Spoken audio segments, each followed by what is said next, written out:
Okay, so this is Zara. She's a 7-year-old pitty.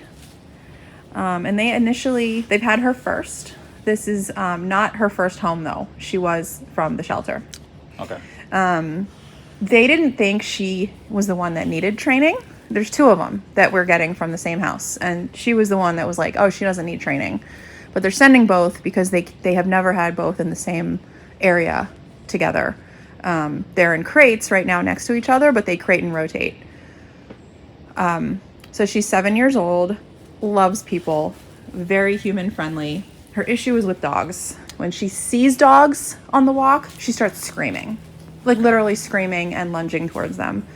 2 dogs have attacked her and she has not fought back. Okay. So it seems like she has these reactions to dogs, but then once it's there, she doesn't know what to do with it.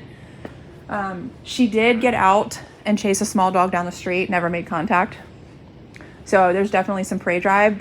She lives with 2 cats, chases them, but has never hurt them. Okay. She knows some things, but she does not. The extent of her listening is about 1/10 of a second, and it's always with a food. So she doesn't listen just because. Around the house, their concern is that she's older. She just wants to lay around. The housemate is high energy and younger.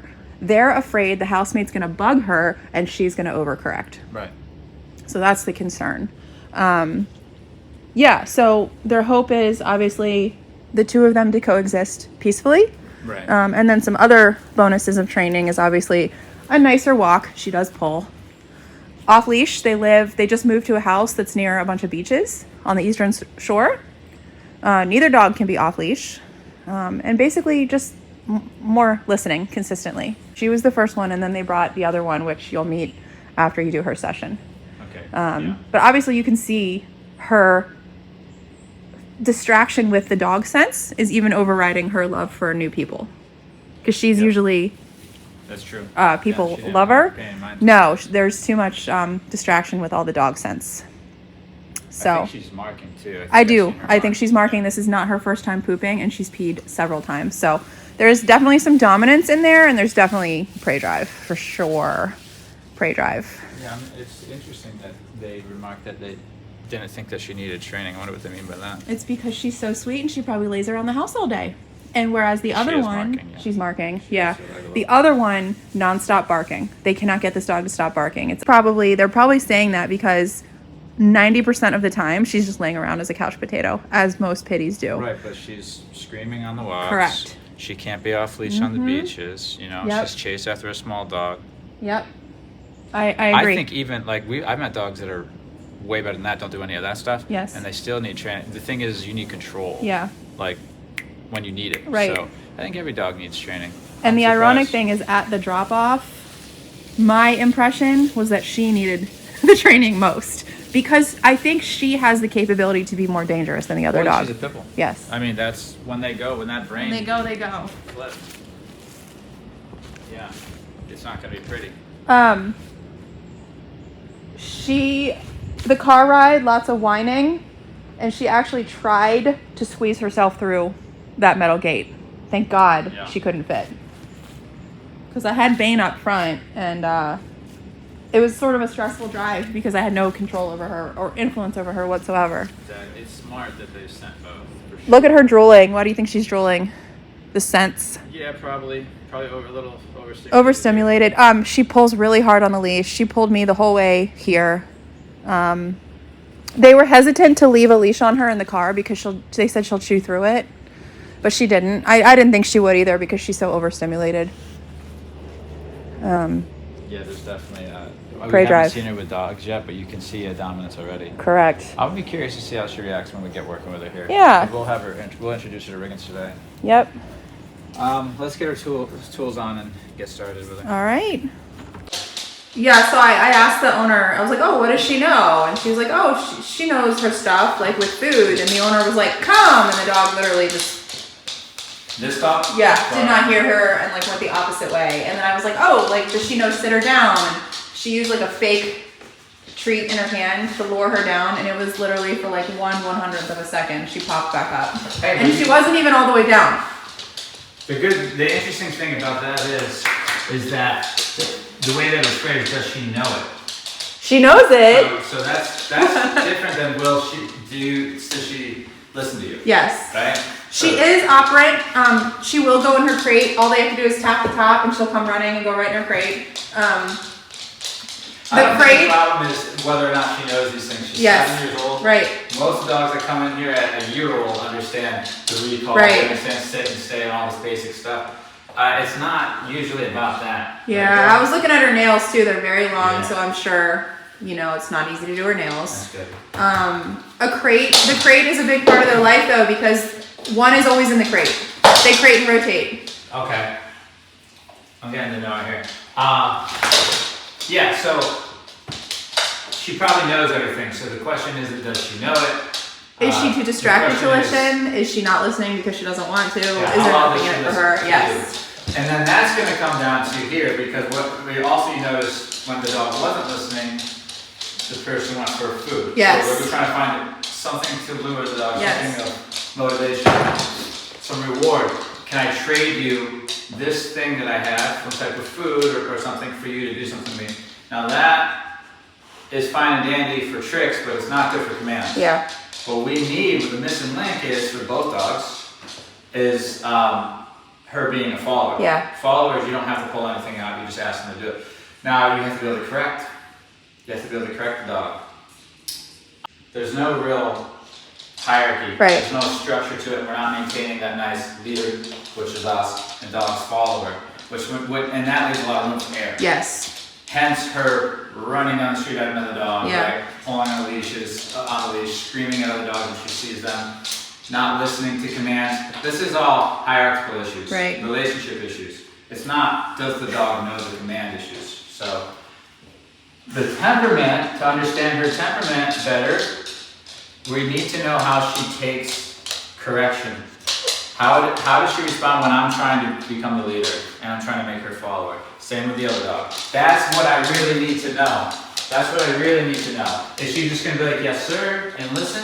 Or is she going to throw a fit saying, no, I want to call the shots? That's what I really need to know. All the prey driving stuff, we'll deal with that, but I need to know how she receives the correction and how she receives authority and direction. Okay? I'm going to start with a recall with her. She says, what's that? There's the verbal. Information. Good. She'll learn to do an immediate 180 to the beep. Every time she walks away, it starts over again. We're going to start to build her stay, which she did not have at all. Good. Yeah, see, I'm already talking about a little different with that little puff of air on her ear. She's saying, oh, we're talking about... She just tried to charm you by nuzzling you. But I'm going to give a little bit of a different relationship here, a little different vibe here.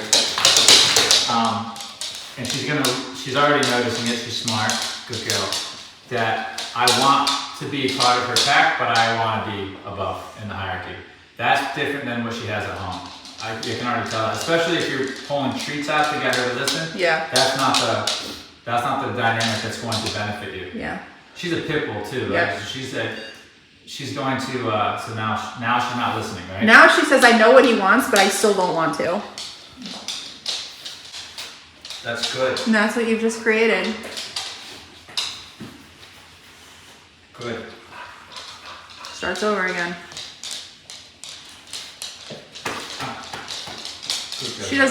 She's figuring this out, but what we're really doing is controlling her movements. Good. Yeah, so it's not so much like when she starts to not listen, it's not so much that first of all, it's not that she doesn't understand, she does. And it's also not that I don't like recalls.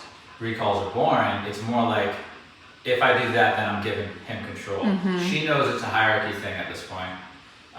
Once they figure that out, then we go down a different road. Testing of the boundaries. It's not the same avenue of saying, let me get a treat and get you to do it. It's not the different part of the brain we're dealing with, right? She knows I'm going for hierarchy now. I'm going for the relationship dynamic. I want, just like another dog's going to do. When Riggins comes down here, they're going to try to figure out their relationship in a hierarchical way, right? He's going to try to sniff her a certain way. There could be some dominance. It's going to end with probably him trying to hump her. Not that we don't allow that, so it won't happen, but if it was natural, that's what would happen. He's not going to come down here and start offering her toys and food to get compliance out of her. They're going to talk about hierarchy. It's natural for them. So then that's what I'm doing. I'm just using the commands, but the dogs are smart. She understands that I'm trying to get control. She understands I want to be part of her pack, but I want to be a leader. All right? And then she might say, I don't really want that. I'd rather be in control of everything. Good. And that's where you'll see resistance. And then we need to see how does she respond when then I correct the resistance, just like a leader would. If a dog's not listening in a pack or doing something against a higher ranking member, it's going to get corrected. If I go to correct the dog for not listening or doing something I don't like, how does the dog respond to that correction? That's a big part of the temperament test that we need to know. So I hear some chirping and some whining. It's just, she complains.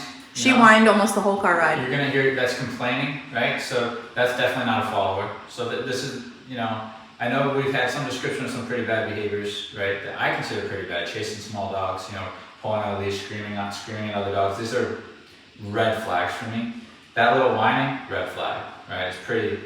It's going to lead to some issues, especially when we need control. If we get another dog in the house and now we don't have control over her movements. We can't rely on pulling out a treat and trying to distract her. It's not going to work. We need to have that relationship right so that when I speak, I'm relevant enough to get what I want every time. And if she doesn't listen, I can correct quickly and move on and get what I need, right? We need control. That's what we need, okay? Good girl. So I recalled her multiple times until she stayed on her own. Good girl. So she's used to commands being tricks for a treat. And that's definitely shooting yourself in the foot. That's definitely going to work against you. That's her. Oh, okay. Yeah, that's her. So that's how she views your control, is that she has the option to see if there's something she wants. That's very unreliable, right? Good. And it also sends the wrong message for your relationship. Then your relationship, you're in a weak position where you're not relevant enough. Just when you say no, it matters, or when you say to do something, it matters. Okay? So this whole program goes into a totally different direction, right? That's this direction, we're going this way, okay?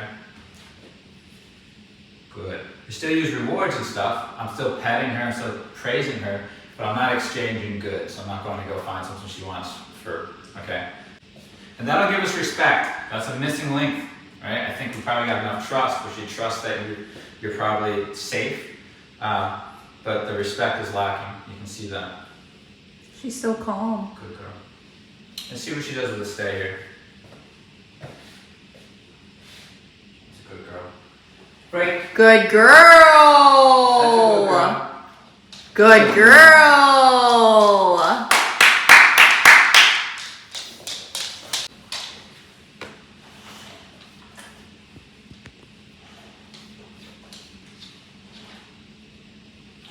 Good girl. Good. Okay.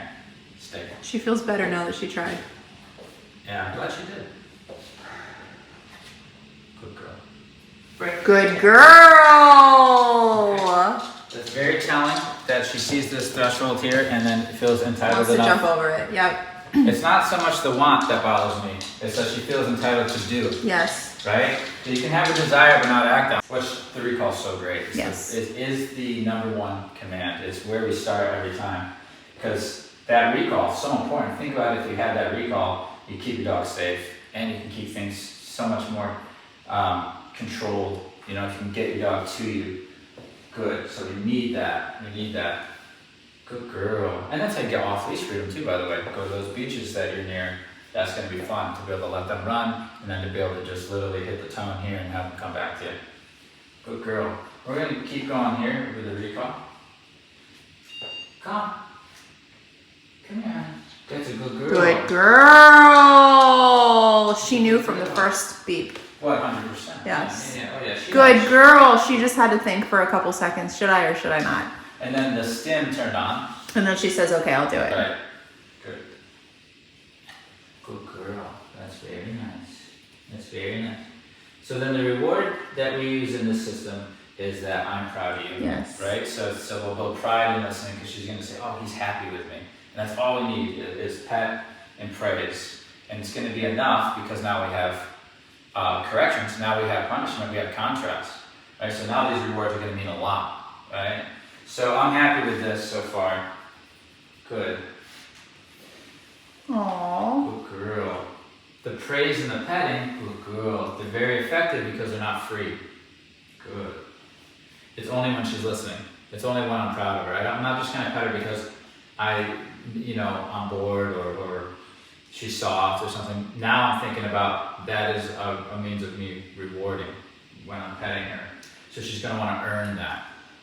Good. Good girl. And if you think about it that way, praise and affection, that's going to be your way of rewarding her. Then you should be able to understand that if she were to just come over to me and start begging for that, that's a no-no in our relationship now. She can't just come over to me and start asking to be pet anymore. I know if my dog did that, which he doesn't, because I put an end to that years ago, but if he were to just try to come up to me and try to get me to feed him or get me to pet him, I'll just correct him and send him away. And that keeps a healthy balance, because you got to think of yourself from now on with these two dogs, so we can avoid a serious incident, is you're the leader first. Leader is your number one job. And leaders in the dog pack, they don't put up with that stuff. You don't come up and start begging for stuff from them. They'll correct you. I mean, you can do it, but they'll correct you. Think of a dog who's just laying there. The same thing that you're worried about her doing to the new dog is what we need to be doing to them. We need to be correcting them when they're being a nuisance or annoying. If we can correct the new guy that comes in for trying to annoy her, then she doesn't have to do it. But she also will need to be corrected when she's doing things inappropriate. And one of those is coming up and begging us for attention, food, pets. That all gets corrected and sent away so we can keep that hierarchy. Good. Look at how she's looking at you. Pitties are so emotional. Good girl. And the jaws are huge. Yes, they are. Starts over again. Starts over again. It's over, yeah. Yep, there's the beep. And there's the recall. Good. But she'll learn that with here, in my relationship, that it's not over until I tell you it's over, right? So if I've asked you to come here, stay here until I tell you can then leave, right? If I give you a command, keep doing that until I tell you it's over. Good girl. Stay. That's good. Real basic. Break. Good girl, Zara. She's also learning that too. She doesn't know a release because she's never held a command long enough to be released from it. I did it. All right, you're right. And so she doesn't have a release yet. There is no release. No, she released herself. Training is once the reward's given, then the game's over, and it is seen as a game. Good, good. Now this is going to be just real life. The tool here, this is just going to help us, but it's really just, underneath it all is just relationship. So we're going to go, I only have a couple recall reps in her, right? But I feel confident she knows what it means. I'm going to get Riggins. I'm going to have him come down, and he's going to stand right at the top of the steps, and I want to see her reaction.